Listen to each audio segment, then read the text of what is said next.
Hello again, welcome to CEEL-Movie Recaps. Today I am going to recap a 2024 movie called Wedding Night Blues.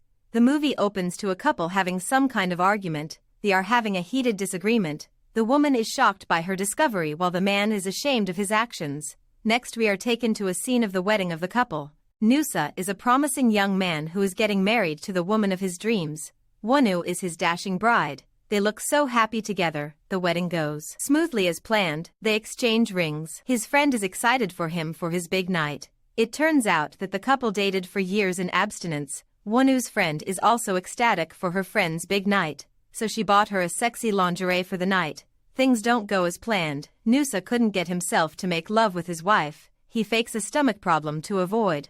Wonu is sincerely concerned for her husband, thinking that he is actually sick. He spends time in the rest room. That was how they spent their wedding night. The next morning, the wife makes breakfast for her husband. She asks him if he is feeling better. He had forgotten the lie he told the night before but quickly recovers. They are about to kiss when they hear a knock on the door. Nusa goes to get the door. Their friends show up. They brought them some gifts left in their car. Chi-Chi quickly sends the men out. In order to inquire from her friend if the night was successful, the men leave the room. They go outside to retrieve the rest of the gifts. The friend asks to know whether the night was everything she had hoped for. At first, Wonu tries to brush it aside but later tells her friend that nothing happened because the husband had a stomach flu. She tells that she doesn't need to wait till the night before making the atmosphere right. She quickly takes her husband away to allow the new couple some private time. Wonu tries to unpack some boxes. She finds a weird box sent to her husband.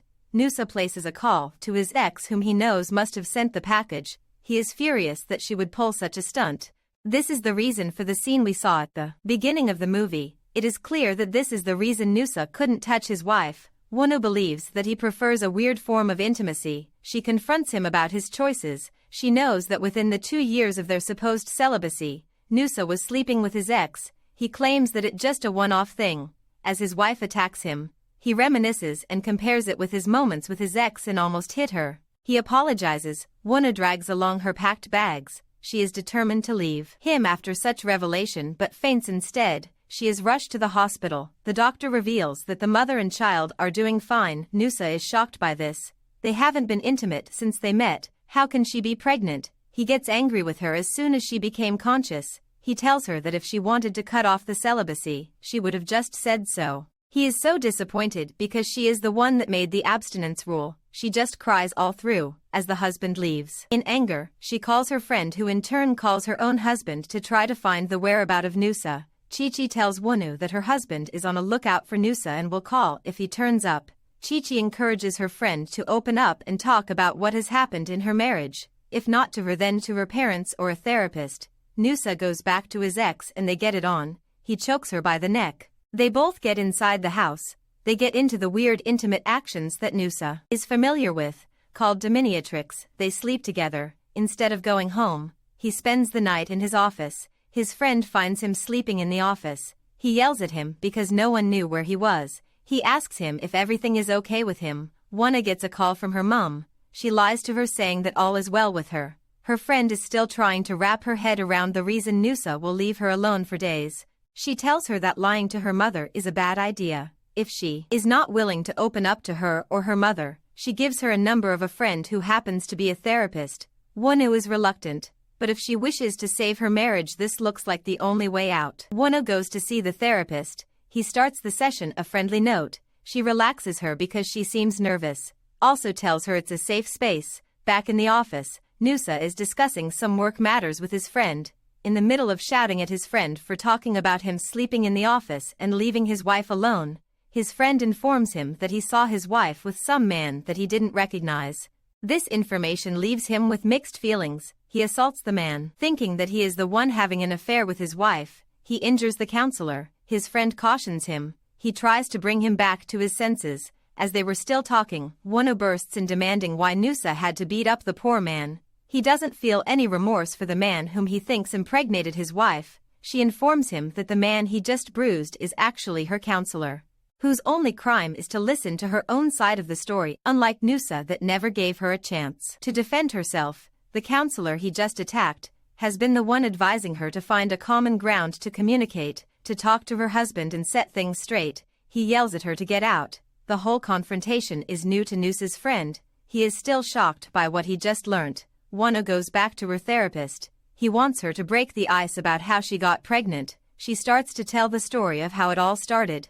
On her 28th birthday, Noosa was away on a business meeting. He instructed Wonu's friend to give his girlfriend a small surprise birthday, which went very well, except for the fact that she received a car gift from her ex. As tempting as the car gift was, Wonu loves her boyfriend, so she decides to return the car to the sender. She didn't want to have to explain to Noosa about the car, so she took it back to the man, even though she had made it clear to her ex on several occasions.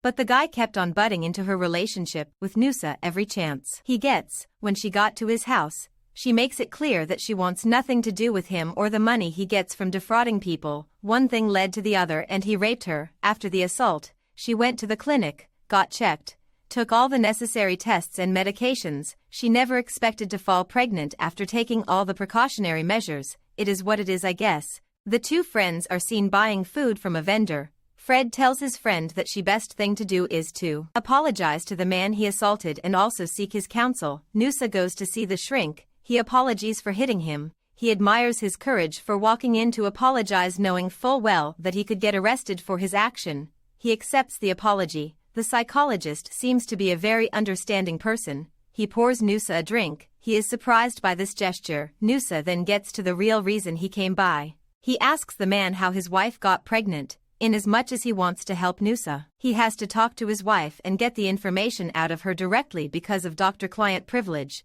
He opts to be their mediator for the communication to go smoothly. During the meeting, the doctor mediates for them, sets ground rules. If one person asks a question, the other answers truthfully and vice versa. Noosa explains that he was introduced to his sexual lifestyle by his aunt that violated him as a child. It was the only one he knows, which is why when he met his ex-girlfriend, things with her was familiar, so he went with it. But with Wonu, he genuinely loves her and wanted to be with her even when she said no intimacy. When didn't agree with this truth, Noosa tells her that she is not without sin. She is the one carrying another man's child. She blots out that she was raped by her ex. This information comes as a shock to Noosa. He has been believing that his wife cheated. Wonu cries to her friend after the meeting. Noosa left her as soon as he heard that his wife was raped by her ex. Her friend leaves after cheering her up. Wonu wakes up to Noosa telling her to get rid of the baby. She says no. The shrink wants to know why Wonu wants to keep the baby she conceived through rape. She explains, saying that she is scared. What if during the procedure she undergoes some complications? Her sister died during an appendicitis operation. Noosa is of the opinion that they could visit the best hospital. The doctor informs him that the idea also has risks. Noosa blames his wife for going to the ex's house in the first place. She opens up that it was because she didn't want him to know about the car her ex gifted her. She returned it before he could find out about it. He then pleads with her to get rid of it. She retorts that he hasn't given up his ex. After a series of advice from her loved ones, Wonu goes to patch things up with her husband. She finds him in a compromising situation with his ex. She calls him out and returns his ring. He chases Vera away. Vera tells him that he will be back. He always comes back. Wonu cries to her friend. She says she is a fool for not seeing the bigger picture. She tells her friend that she wants to be left alone. Her friend starts to walk away when she notices Wonu wincing in pain. She rushes to her aid. Wonu continues to wail in pain. She falls to the floor. Back at the office, Noosa's friend gets a call from his wife. Apparently she has been trying to get hold of Noosa, but his line was unreachable. She informs them about the incident with Wonu. They rush to the hospital to check on Wonu.